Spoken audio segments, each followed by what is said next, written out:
Hello everyone, Bob here, and welcome to the Voice of the Movies. Today we're going to talk about one of my all-time favorite soundtracks, Superman the movie.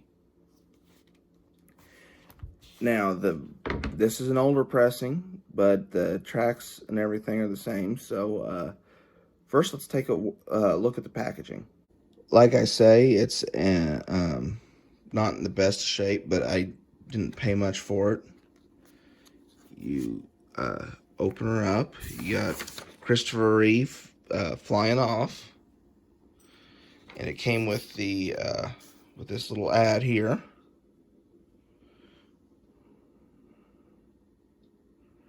So free to order some commemorative paperback books. Got it, and then of course it has the track listing up top. Movie information down there at the bottom. There's the track listing.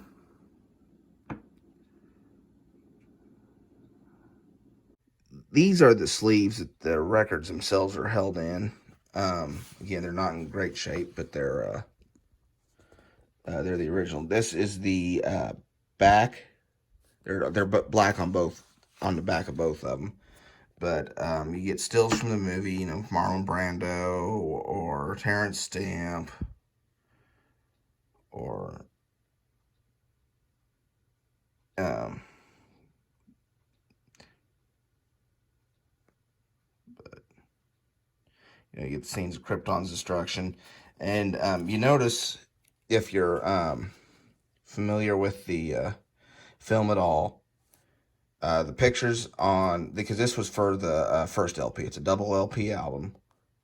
The pictures on the first one are on Krypton and Superman's, or Kal-El, whatever you want to call him, his journey from Krypton to Earth, and his bit of time with the Kent family. Now over here on album or LP2, it's the first two pictures are the last few things that happen before he goes ahead and goes north. And of course, his Fortress of Solitude comes up, and the rest of it focuses mainly on after he becomes Superman. And of course, Gene Hackman is Lex Luthor. Got Miss Tessbacher, Lois Lane. But no, between the two album covers, it is it's almost a progression of the story, and I think that's cool that they arranged the pictures like that, and they weren't completely random. As far as I'm concerned, the main theme from this record, this movie, is the Superman anthem. All due respect to Hans Zimmer of Man of Steel, which that's a very good score. It's just not Superman. Um,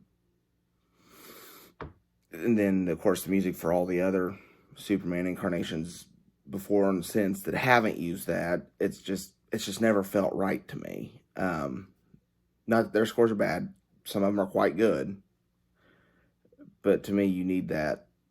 That is so ingrained in my head as being from Superman. It's in pop culture. It's in that Seinfeld episode. It's I don't know. It's hard to explain, but you get that build up, and then when it finally, as Richard Donner said in the one of the documentaries that's included in the big Blu-ray set or DVD set, is that it just screams Superman, and that's really cool. And I say it's not Superman unless you have that main theme. It's Superman's anthem as far as I'm concerned. The next track, The Planet Krypton. I remember in 2006 is when Superman Returns came out. And I don't remember if it was early 2006 or late 2005, I saw that trailer where they played the first bit of this. It's the bit in the movie where it's right after the main titles over, and it's kind of panning across Krypton before they get to the trial room where General Zod and his two cronies are on trial. But you've got that slow build up, and it's similar to the theme in that you build up slow before it takes off, but it's just that ding ding ding ding ding ding ding, and it just slowly builds. And they put that in that trailer, and it just kind of built and built and built. And that music coupled with the Marlon Brando, they can be a great people, Kal-El, they wish to be. It got me so amped up for that movie. I was really excited to see that when it came out. And, of course, it played on the music and everything from Superman that I saw as a child growing up. And it's very, I know, I have I play a lot into people that do hit on my nostalgia. I play right into their hands, but hey, it works. It's what I enjoy. So, but that music made that trailer. In addition to being, good for this. Of course, the love theme is another very iconic theme. And of course, there's bits of it, and there's parts of it were reused in Superman Returns as well. But the flying sequence in Can You Read My Mind has quite a bit of that in there too. Of course, it's got all the other music, but it relies very heavily on that love theme, because it's when him and Lois are kind of bonding for the first time, and you have the whole part where Margot Kidder does the Can You Read My Mind segment. And of course, then you've got your typical action music, and of course a lot of it's variations of the main theme, which of course can get you all excited and everything. Or if you're an adult, it works. It works quite well. I always like the music from the when they're showing Lex Luthor's help, because it almost makes him seem buffoonish, but it's still one of the tracks that I think of when I see someone doing something where they think they're being either discreet, or they think they're being smarter at something than they are. That's just kind of a little tune you hum to yourself. And again, there's so many tracks from this record that are fitting. But of course, you get the elements of all the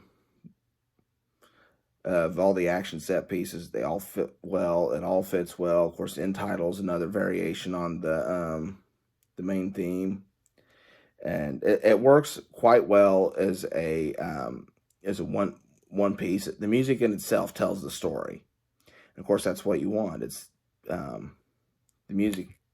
It tells the story of its own. I always felt that a well done score, if you had one of those tracks on a movie where it was just the isolated score, where you didn't have dialogue, where you didn't have sound effects, where you didn't have any of it, but the music, if the score's done properly, it would almost tell your story for you. Of course, you gotta have the visuals and stuff, but it works. This one is very good at that.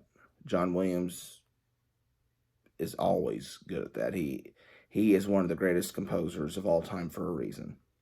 And of course, when he composed this in 1978, he would have been fresh off of the original Star Wars. But the track called Turning Back the World, it does a wonderful job of conveying a track on its own. This is just an example. But, and of course, spoiler territory if you've never seen the movie, but there's a sequence where Lois Lane actually dies, and In it, you feel the music builds and you feel Superman's anguish, and then as he takes off to spin the world backwards to turn back time, uh, you feel the urgency of what he's doing. You feel uh, how important it is to him. You feel his drive. And again, I mean, there's a reason why I consider a movie soundtrack to be a film's voice. And this is a series. It's called The Voice of the Movies, and that's because a properly done movie soundtrack, which there are many of them out there. These film composers are very good at what they do. They are wonderful at telling the story and conveying the emotion on their own. And this one is excellent at it. But as far as I'm concerned, this ranks up there. This is easily one of John Williams's top 3 scores. And when you consider the body of work over his career, that is an enormous compliment, and as it should be. I mean, the musical score for this movie is a great achievement. It's up there with Star Wars. It's up there with Raiders of the Lost Ark. I would even argue that this score was a bigger achievement than Jurassic Park. Not that there's anything wrong with the Jurassic Park score. I'm quite fond of it as well. But this one, to me, has stood the test of over 40 years now. 42 years, I guess. And it's held up extremely well. And as far as if I were to rank them, this would be right behind Raiders of the Lost Ark and Star Wars as John Williams' best score. Well, that's all I've got for today. Thank you so much for watching. If you enjoyed this video, please give me a like. Please subscribe. Please at least consider subscribing to this channel.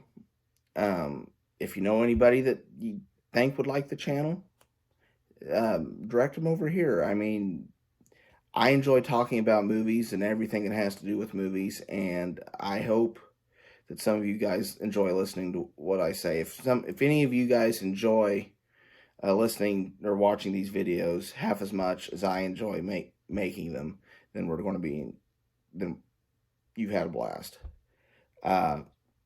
Follow me on Facebook or Twitter. Just search for Bob the Film Guy. And this is Bob signing off for now.